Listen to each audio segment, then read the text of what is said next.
Hello दोस्तों, diamond academy Indore के daily current affair session में आप सभी का बहुत बहुत स्वागत है। मैं हूं घनश्याम कुशवाहा। दोस्तों, आज है 23 अगस्त 2020 और 23 अगस्त 2020 से बनने वाले सभी अंतर्राष्ट्रीय, राष्ट्रीय और मध्य प्रदेश से बनने वाले सभी महत्वपूर्ण प्रश्नों को आज हम डिस्कस करने वाले हैं। दोस्तों, यदि आप हमारे चैनल पे नए हैं तो सबसे पहले हमारे चैनल को जरूर सब्सक्राइब कर लें। दोस्तों, पहला प्रश्न है, हाल ही में किस राज्य सरकार द्वारा इंदिरा रसोई योजना को प्रारंभ किया गया है? तो इसका सही आंसर है ए अर्थात राजस्थान। दोस्तों, राजस्थान सरकार के द्वारा हाल ही में स्वर्गीय राजीव गांधी के बर्थ एनिवर्सरी के अवसर पर इस योजना को प्रारंभ किया गया है और इस योजना का उद्देश्य शहरी गरीब परिवारों को महज 8 रुपये में पौष्टिक भोजन उपलब्ध कराना है। दोस्तों, प्रत्येक 20 अगस्त को सद्भावना दिवस के रूप में मनाया जाता है। अगला प्रश्न है, हाल ही में किसे नया चुनाव आयुक्त नियुक्त किया गया है? तो इसका सही आंसर है डी अर्थात राजीव कुमार।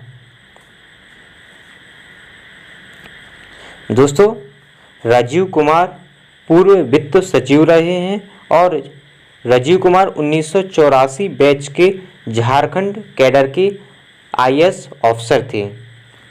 दोस्तों, अब बात करते हैं निर्वाचन आयोग के संवैधानिक प्रावधानों के बारे में। दोस्तों, निर्वाचन आयोग एक संवैधानिक निकाय है जिसका उल्लेख भारतीय संविधान के भाग 15 में अनुच्छेद 324 से 329 के मध्य किया गया है और वर्तमान में निर्वाचन आयोग एक 3 सदस्यीय आयोग है जिसमें से एक मुख्य चुनाव आयुक्त और 2 अन्य चुनाव आयुक्त होते हैं जिनकी नियुक्ति महामहिम राष्ट्रपति के द्वारा की जाती है। अगला प्रश्न है, इक्वेटोरियल गिनी के नवनिर्वाचित प्रधानमंत्री हैं? तो इसका सही आंसर है बी अर्थात फ्रांसिस्को एसुए।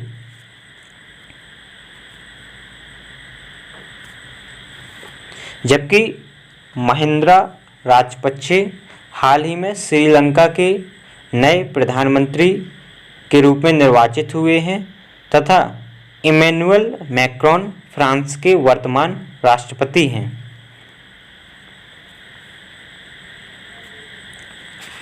अगला प्रश्न है, स्वच्छता सर्वेक्षण 2020 के अंतर्गत किस राज्य को सबसे स्वच्छ राज्य घोषित किया गया है? तो इसका सही आंसर है ए अर्थात छत्तीसगढ़। जबकि तृतीय स्थान मध्य प्रदेश रहा है। अगला प्रश्न है, मध्य प्रदेश के कुल कितने व्यक्तियों को पद्म श्री 2020 से सम्मानित किया गया है? तो इसका सही आंसर है सी अर्थात 4।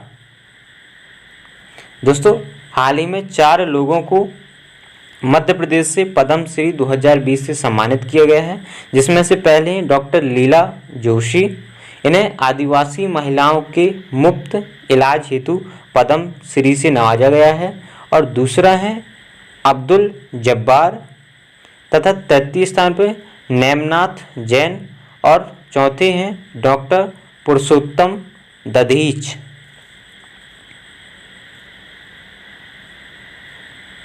अगला प्रश्न है, हाल ही में जारी आंकड़ों के अनुसार विश्व में सर्वाधिक जैविक किसान किस देश में है?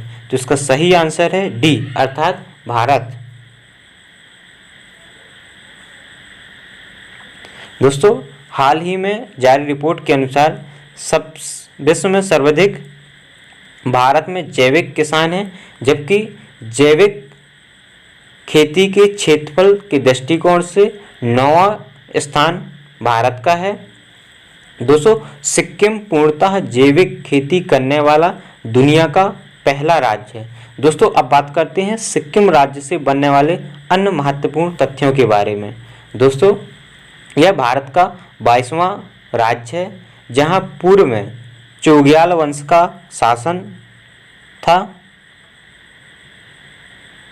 चोग्याल वंश का शासन था और इसे 35वां संविधान संशोधन 1974 के तहत एक सहयोगी स्टेट के रूप में स्वीकार किया गया था और 36वें संविधान संशोधन 1975 के तहत इसे पूर्ण राज्य का दर्जा प्राप्त कर भारतीय राज्य क्षेत्र में शामिल किया गया था। अगला प्रश्न है, FAI का नया अध्यक्ष किसे नियुक्त किया गया है? तो इसका सही आंसर है ए अर्थात किशोर रुंगटा। दोस्तों, किशोर रुंगटा को FAI अर्थात फर्टिलाइजर्स एसोसिएशन ऑफ इंडिया का नया अध्यक्ष चुना गया है, जबकि अश्वनी लोहानी एयर इंडिया के वर्तमान चेयरमैन हैं तथा विजय शेखर शर्मा पेटीएम के वर्तमान चेयरमैन, जबकि अनिल अग्रवाल वेदांत समूह के वर्तमान अध्यक्ष हैं।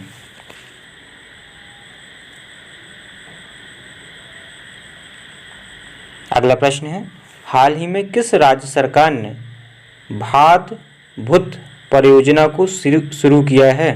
तो उसका सही आंसर है सी अर्थात गुजरात।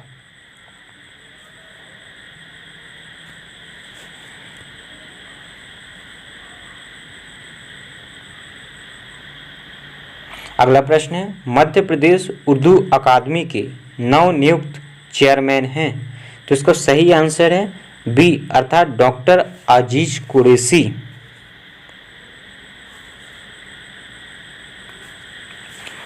दोस्तों, MK Bhargava Madhya Pradesh cricket association के वर्तमान चेयरमैन हैं तथा बसंत प्रताप सिंह राज्य निर्वाचन आयोग के अध्यक्ष तथा अमिताभ कांत नीति आयोग के वर्तमान CEO हैं।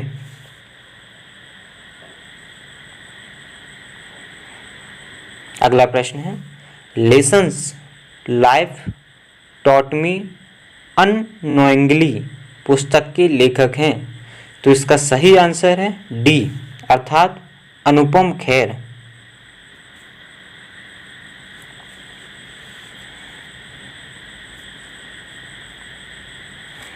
अगला प्रश्न है, हाल ही में आयोजित हैंड इन हैंड संयुक्त सैन्य अभ्यास किन दो देशों के मध्य संपन्न हुआ है? तो इसका सही आंसर है ए अर्थात भारत और चीन।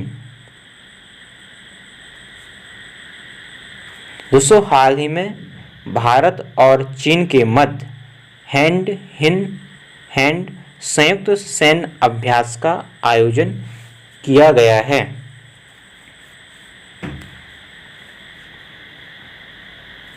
दोस्तों, पिछले वीडियो में एक प्रश्न आपको दिया गया था जिसका उत्तर आपको कमेंट बॉक्स में देना था और यह प्रश्न था, मध्य प्रदेश के किस जिले में प्रदेश का दूसरा सैनिक स्कूल प्रस्तावित है?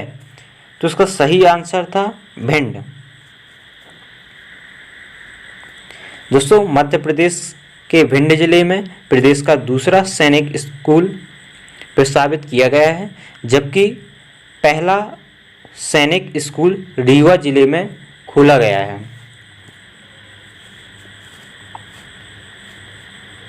दोस्तों, पुनः आपको एक प्रश्न दिया जा रहा है जिसका उत्तर आपको डिटेल सहित कमेंट बॉक्स में देना है और यह प्रश्न है, हाल ही में जारी digital equality of life index में भारत ने कौन सा स्थान प्राप्त किया है? दोस्तों, 4 ऑप्शन दिए गए हैं जिनका सही उत्तर चुनकर आपको कमेंट बॉक्स में इसका उत्तर देना है। धन्यवाद।